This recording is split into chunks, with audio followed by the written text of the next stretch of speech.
দর্শক, আমরা আবারও চলে যাচ্ছি এভার কেয়ারে, যেখানে এই মুহূর্তে রয়েছেন সহকর্মী সৈকত সাদিক। সৈকত, এই মুহূর্তে পরিস্থিতি কেমন দেখছেন? এর আগে যেমনটি ছাত্রদল এবং যুব দলের নেতাকর্মীদের প্রতিক্রিয়া জানিয়েছিলেন। বিপাশা, আমরা তো সকাল থেকে বলছিলাম যে বিষয়গুলা জানানোর বা দেখানোর চেষ্টা করছিলাম। ভোরে আজকে যখন 6টার পর বিএনপির চেয়ারপারসন, সাবেক 3বারের প্রধানমন্ত্রী বেগম খালেদা জিয়ার মৃত্যুর খবরটা আমরা সকাল থেকে জানানোর চেষ্টা করছিলাম।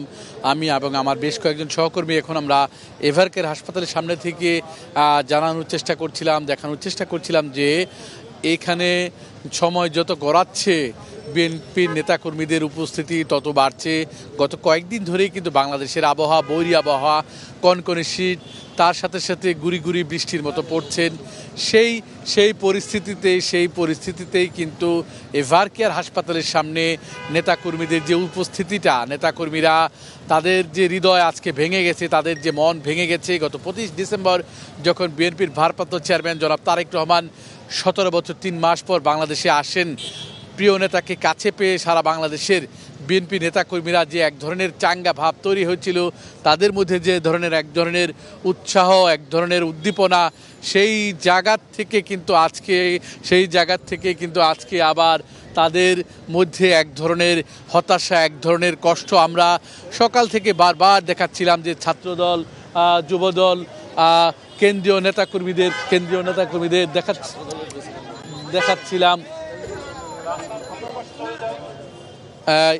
দেখাচ্ছিলাম।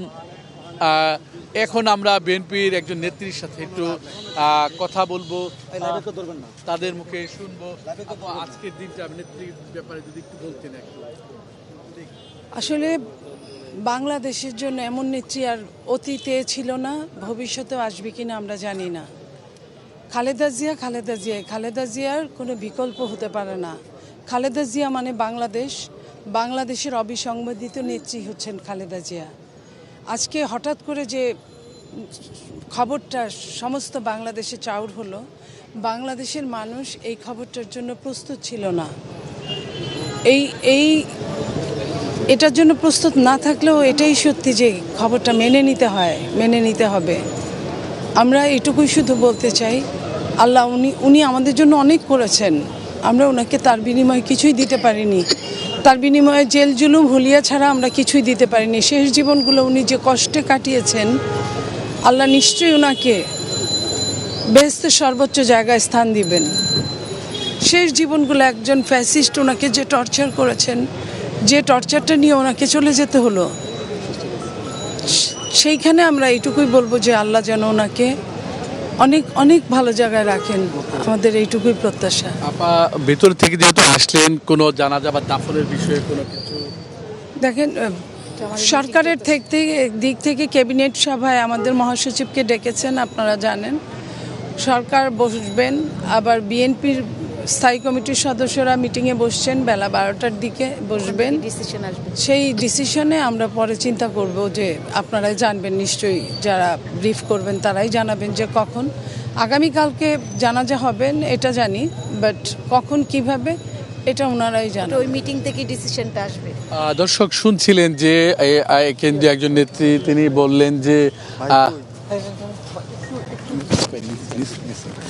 বলছিলেন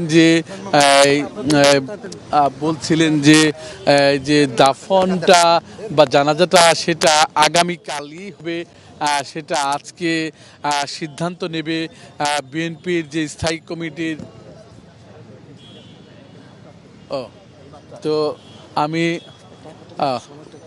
তো আমরা সব জায়গার থেকেই কিন্তু জানার চেষ্টা করছি, দেখার চেষ্টা করছি, এবং অন্যান্য নেতাকর্মীদের মুখেও আমরা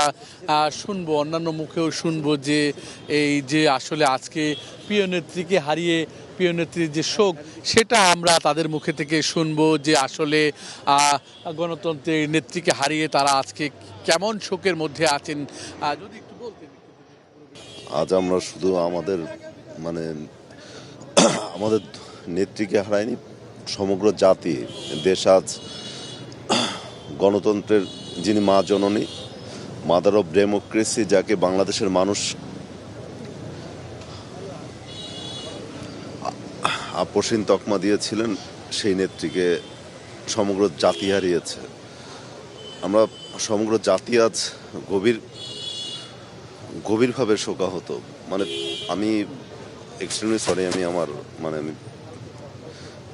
অভিমত ব্যক্ত করতে পারছি না। এই দেশের এই সংকটকালীন সময়ে তারে হারানো আসলেই কতটা বেদনাদায়ক এটা বুঝিয়ে বলার মতো মুখের ভাষা আমার নাই। সমগ্র জাতি যখন ভোর থেকে শুনেছে, সারা দেশের মানুষ আজ তার জন্য গভীরভাবে তারা শোকাহত, এবং সকলে আমরা দোয়া করছি মহান আল্লাহ সুবহানাহু ওয়া তাআলার কাছে। আল্লাহ সুবহানাহু ওয়া তাআলা যেন আমাদের নেত্রী, যিনি সারাটি জীবন এই দেশ এবং দেশের মানুষের জন্য কাজ করেছে, আল্লাহ যেন তাকে শুনছিলেন বিপাশা, শুনছিলেন যে আসলে তারা বলছিল, আমরা কিছুক্ষণ আগে জানতে পারলাম যে বিএনপি নেত্রী, যে আপসী নেত্রী, তার যে জানাজাটা কোথায় হবে, তার দাফনটা কোথায় হবে, সেটা অনেকটাই চূড়ান্তভাবে সিদ্ধান্ত নিয়েছে যে সেটা শহীদ প্রেসিডেন্ট জিয়াউর রহমান, বিএনপির প্রতিষ্ঠাতা, তার যে সমাধিস্থল রয়েছে রাজধানীর জিয়া উদ্যানে, সেখানেই তার পাশেই কিন্তু বিএনপি নেত্রী বেগম খালেদা জিয়াকে সমাহিত করা হবে, সেখানেই তার কবর দেওয়া হবে। এবং তার যে জানাজাটা সেটা সংসদ ভবনের দক্ষিণ প্লাজা, যেটাকে আমরা বলি, বা মানিক মিয়া এভিনিউ, এই এলাকাটাতেই তার যে জানাজা হবে, এমনটাই বিএনপির পক্ষ থেকে সিদ্ধান্ত নেওয়া হয়েছে। সেই বিষয়ে আমরা অনেকটা জেনেছি, এবং সেই আমরা সকাল থেকেই এখানকার যারা নেতৃবৃন্দ রয়েছে, বা কেন্দ্রীয় নেতৃবৃন্দ অন্যান্য যারা রয়েছে, বা তৃণমূলের নেত্রী রয়েছে, তাদের প্রত্যাশার কথা শুনছিলাম যে প্রিয় নেত্রীকে তারা কোথায় বাংলাদেশের মাটি দেখতে চান, তার সমাধিস্থলটা কোথায় দেখতে চান, এবং তার দাফনটা, জানাজাটা কোথায় হবে। তো সবশেষে সেই সিদ্ধান্তটাই নেওয়া হলো যে শহীদ প্রেসিডেন্ট জিয়াউর রহমানের কবরের পাশেই জিয়া উদ্যানে যে সমাধিস্থল, সেখানেই বিএনপি নেত্রী বেগম খালেদা জিয়াকেই কবর দেওয়া হবে, এবং জাতীয় সংসদ ভবনের দক্ষিণ প্লাজা সহ মানিক মিয়া এভিনিউ এলাকাতেই তার যে জানাজা, প্রথম যে জানাজা, সেই জানাজাটা অনুষ্ঠিত হবে। সেই বিষয়গুলো বিএনপির পক্ষ থেকে চূড়ান্ত সিদ্ধান্ত নেওয়া হয়েছে। তো দর্শক, আমরা বারবার দেখাতে চেষ্টা করছিলাম, বারবার বলার চেষ্টা করছিলাম যে নেতাকর্মীদের যে মন, নেতাকর্মীরা যে আজকে কতটা ব্যথিত, তাদের হৃদয় যে আজকে ভাঙ্গা। গত 17 বছর পরে প্রিয় নেতাকে তারেক রহমানকে পেয়েছেন, 17 বছর পরে, এবং 2008 সালের পর থেকেই প্রায় 18 বছরের বেশি সময় কিন্তু ক্ষমতার বাইরে থাকে এই দলটি। বিএনপি নেত্রীর শেষ কয়েক বছর যে কি কষ্টের মধ্যে কেটেছে, সেটা কিন্তু দলের নেতাকর্মীরা তারা কিন্তু বারবার বলছিলেন যে তার যে শারীরিকভাবে অসুস্থতা হওয়া, তার চিকিৎসার যে গাফিলতি, তাকে উন্নত চিকিৎসার জন্য বিএনপির পক্ষ থেকে বারবার বলা হচ্ছিল যে তাকে নেওয়া দরকার, বিদেশে উন্নত চিকিৎসার জন্য নেওয়া দরকার। সেই বিষয়টা উপেক্ষা করা হয়েছে। বিগত আওয়ামী লীগ সরকার আমলে সেই বিষয়টা উপেক্ষা করা হয়েছে, তাকে উন্নত চিকিৎসার জন্য বিদেশে নিতে যাওয়া হয়নি। এরপরে 5ই আগস্টের পরে যখন ক্ষমতার পরিবর্তন হয়, জুলাই অভ্যুত্থানের মধ্য দিয়ে বাংলাদেশের রাজনীতিতে যে একটা আমূল পরিবর্তন হয়, তখন কিন্তু এই আস্তে আস্তে ধীরে ধীরে তারেক রহমানকে বাংলাদেশে কিভাবে নিয়ে আসা যায়, তারেক রহমানকে, সেই পরিস্থিতির মধ্য দিয়েই গত 25 ডিসেম্বর 17 বছর 3 মাস পরে বাংলাদেশে তারেক রহমানের আগমন। এবং মায়ের যে খুবই সংকটাপন্ন অবস্থা, মায়ের যে হাসপাতাল, বেগম খালেদা জিয়া যে এবারকার হাসপাতালে প্রায় 1 মাস 7 দিন ধরে যে হাসপাতালে মায়ের যে সংকটাপন্ন অবস্থা, মেডিকেল বোর্ডের থেকে, চিকিৎসকের থেকে তিনি কিন্তু সেই খবর কিন্তু প্রতিনিয়তই প্রতিনিয়ত পাচ্ছিলেন। মাকে কিভাবে বাঁচিয়ে রাখা যায়, মাকে এই সংকটাপন্ন পরিস্থিতিতে মাকে কিভাবে বাঁচিয়ে রাখা যায়, তার কিন্তু সর্বোচ্চ চেষ্টা কিন্তু বিএনপির ভারপ্রাপ্ত চেয়ারম্যান তারেক রহমান করেছেন। তিনি মেডিকেল বোর্ডেরকে পরামর্শ দিয়েছেন। ডাক্তার এমজেড হোসেন জাহিদ হোসেন, বিএনপির স্থায়ী কমিটির সদস্য জাহিদ হোসেন, তিনি সহ বিএনপির যে স্বাস্থ্য বিষয়ক সম্পাদক রয়েছেন, অন্যান্য যারা চিকিৎসক রয়েছেন, ব্যক্তিগত চিকিৎসক রয়েছেন, বাংলাদেশের চিকিৎসক, বিদেশের চিকিৎসক মিলে কিন্তু একটি মেডিকেল বোর্ড হয়েছিলেন। সেই মেডিকেল বোর্ডে কিন্তু যোগ দিয়েছিলেন যে তারেক রহমানের স্ত্রী ডক্টর জাইমা রহমান তিনি যোগ দিয়েছিলেন এবং তারা সবাই কিন্তু চেষ্টা করছিলেন এবং তারা খোঁজ রাখছিলেন যে কিভাবে এই সংকটাপন্ন পরিস্থিতিতে বেগম জিয়ার শারীরিক অবস্থাটা কিভাবে স্টেবল রাখা যায়, কিভাবে তাকে ঠিক রাখা যায়। কিন্তু গত 3-4 দিন ধরেই কিন্তু তার শরীর অবস্থা কিন্তু আবার অবনতির দিকেই যাচ্ছিল, শরীর অবস্থা অবনতির দিকেই কিন্তু আবার যাচ্ছিল এবং সেই বিষয়টা কিন্তু খোঁজ রাখছিলেন। আপনারা জানেন যে 25শে ডিসেম্বর তারেক রহমান বাংলাদেশে এসে কিন্তু সোজা সম্বর্ধনার সময় কিছুটা থাকার পরেই কিন্তু তিনি কিন্তু করা যে বিএনপির যে হাজার হাজার লাখ লাখ নেতাকর্মীদের সম্বর্ধনা, সেই সম্বর্ধনা স্থল থেকেই কিন্তু তারা ছুটে আসেন এই বিএনপির ভারপ্রাপ্ত চেয়ারম্যান তারেক রহমান তার মাকে দেখার জন্য এই হাসপাতালে ছুটে আসেন। এই হাসপাতালেই তিনি মাকে সময় দেন এবং মায়ের শরীর অবস্থা জানতে পারেন এবং শরীর সেখান থেকেই তিনি কয়েকদিন ধরেই খোঁজ রাখছিলেন। একদিকে দলের খোঁজ রাখছিলেন, একদিকে নির্বাচনকে সামনে রেখে সারা বাংলাদেশের দলের নেতাকর্মী যে 300 আসনে যে জোট সহ যে 300 আসনে 272 আসনে বিএনপি প্রার্থী দিয়েছেন তাদের বিষয়গুলো দেখা, মায়ের দিকটা দেখা, দলের দিকটা দেখা এবং আরেকটা গুরুত্বপূর্ণ বিষয় যে আপনি জানেন যে 12ই ডিসেম্বর মারা গেছেন যে ইনকলাব মঞ্চের মুখপত্র হাদি, সেই হাদির বিষয়টা দেখা, হাদিকে জিয়ারতের জন্য জনাব তারেক রহমান তার সমাধিতে গিয়েছেন। এই যে 25শে ডিসেম্বর বাংলাদেশে আসার পর যে তার ব্যস্ততা, বিএনপিকে নিয়ে তার ব্যস্ততা, তিনি এসেই বলেছেন উই হ্যাভ এ প্ল্যান, বাংলাদেশের জন্য তার যে প্ল্যান রয়েছে সামনে সেই প্ল্যান তিনি বাস্তবায়ন করবেন। সব কিছু কিন্তু এই মাকে হাসপাতালে রেখে তিনি করছিলেন। মাকে হাসপাতালে তার খোঁজ নিচ্ছিলেন, মায়ের হাসপাতালের চিকিৎসা, দলের যে নেতাকর্মীদের হাল ধরা, এসবের মাঝেই কিন্তু আজকে 30 ডিসেম্বর বেগম জিয়া এই ফারকার হাসপাতালে সকাল 6টায় ভোরে তিনি মারা গেলেন। এখন আমরা একটু আবার নেতাকর্মীদের মুখে শুনবো। একটু যদি বলতেন যে আজকে যে তার বলেন যে কি আজকে যদি একটু বলেন যে নেত্রী নাই, আপনারা একটু কেমন কষ্টে বলছেন?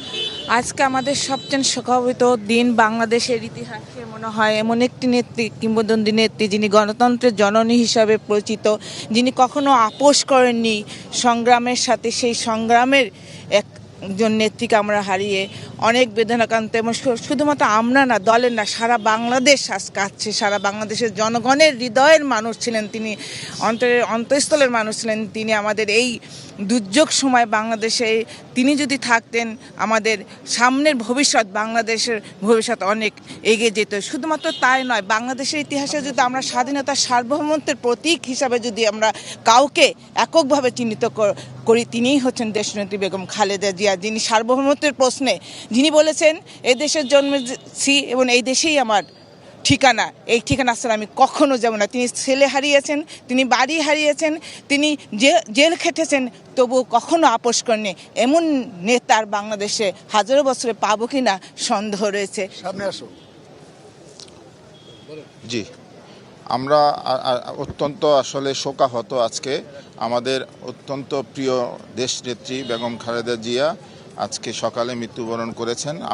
আপনারা জানেন তিনি গণতন্ত্রের জন্য, উনি দেশের স্বাধীনতা সার্বভৌমত্বের জন্য অকাতরে তিনি তার পরিশ্রম করে গেছেন।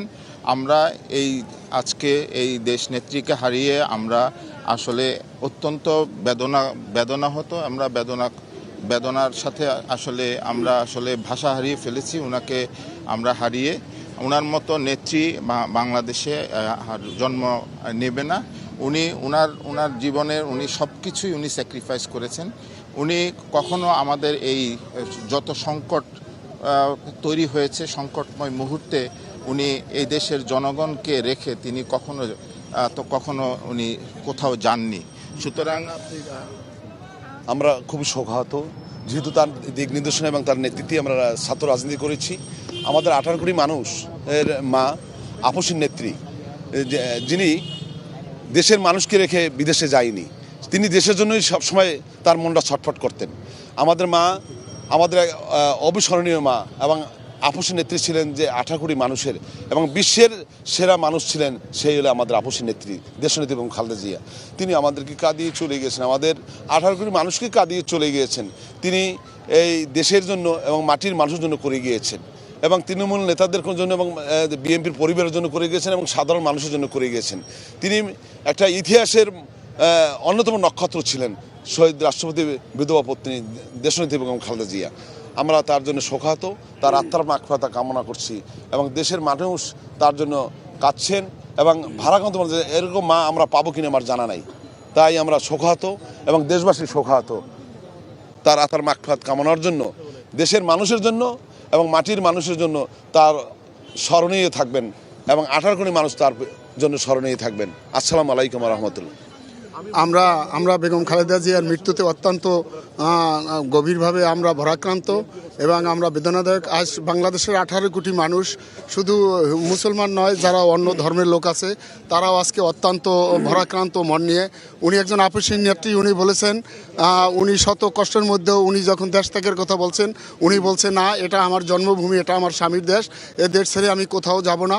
যদি আমার মরতে হয় আমি বাংলাদেশেই মরব, যদি আমার বাঁচতে হয় আমি বাংলাদেশেই আজকে আমি এখানেই থাকবো। অনেক বছর পর তার প্রতিফলন হয়েছে। আপনারা দেখতে পাচ্ছেন যে উনি অল্প বয়সে ওনার স্বামী প্রেসিডেন্ট জিয়াউর রহমানকে হারিয়েছেন এবং উনি যখন কারাবন্দী ছিলেন সেই সময় ওনার ছেলে কোকো আরাফাত বিদেশে ওই মইনুল ফখরুলের আমলে উনি বিদেশ দিয়ে মারা গেছেন। পরবর্তীতে উনি যখন অফিসে কারারুদ্ধ ছিলেন তখন সেই অবস্থায় অনেক নির্যাতনের শিকার উনি হয়েছেন, ওনাকে জেলখানায় রেখেছেন, অনেক মামলা দিয়েছেন। উনি তারপরেও এই দেশ ছেড়ে উনি যাননি। উনি বলেছেন বাংলাদেশের মানুষ আমার, যারা আমার দল করে, তাছাড়া বাংলাদেশের যে 18 কোটি মানুষ আছে এরাই আমার আত্মীয়, এরাই আমার স্বজন, আমি এদের ছেড়ে কোথাও যাব না। আজকে ওনার মৃত্যুতে আমরা অত্যন্ত গভীরভাবে ওনাকে শ্রদ্ধা জানাই এবং আমরা মর্মাহত। শুধু আমরা না, বাংলাদেশের মানুষ না, পৃথিবীর সব দেশের মানুষই অত্যন্ত মর্মাহত এবং তারা আজকে বেদনাদায়ক। আমরা আল্লাহর কাছে দোয়া করি ওনাকে যেন আল্লাহ তাআলা জান্নাতুল ফেরদাউসের মাকামে ওনারা যেন দান করেন। এই আসসালামু আলাইকুম। বিসমিল্লাহির রহমানির রহিম। আমাদের প্রিয় দেশনেত্রী বেগম খালেদা জিয়া আমাদেরকে ছেড়ে চলে গেছেন। উনি এই দেশের অনেক কিছুর সাথে, অন্যায়ের সাথে কোনো দিন আপোষ করেন নাই। উনি লৌহ মানবী বেগম খালেদা জিয়ার বিকল্প নাই। খালেদা বিকল্প খালেদা জিয়াই। আগামী হাজার বছরে, শত বছর পরে, হাজার বছর পরে আমরা এমন একজন নেতা বা এমন একজন নেত্রী পাই কিনা আমাদের সন্দেহ। আমাদের এই দেশের এই ক্রান্তিকালে সামনে নির্বাচন, এই মুহূর্তে উনি আমাদেরকে ছেড়ে চলে গেছেন। আমরা এই সুখ কিভাবে সইব, আমরা সেইটাই দিক ছুটে বেড়াচ্ছি। আমরা এতদিন ধরে, উনি হাসপাতালে অসুস্থ হয়ে আছেন, আমরা সকাল বিকাল এখানে আসতে চেষ্টা করছি এবং ওনার খোঁজখবর নিয়েছি। তো এই মুহূর্তে উনি আমাদেরকে চলে গেছেন। আমরা ওনার মাগফিরাত কামনা করি। উনি যেন, ওনার কবরের আযাব যেন আল্লাহ মাফ করে দেন এবং ওনার যেন বেহেশত নসিব করে দেন।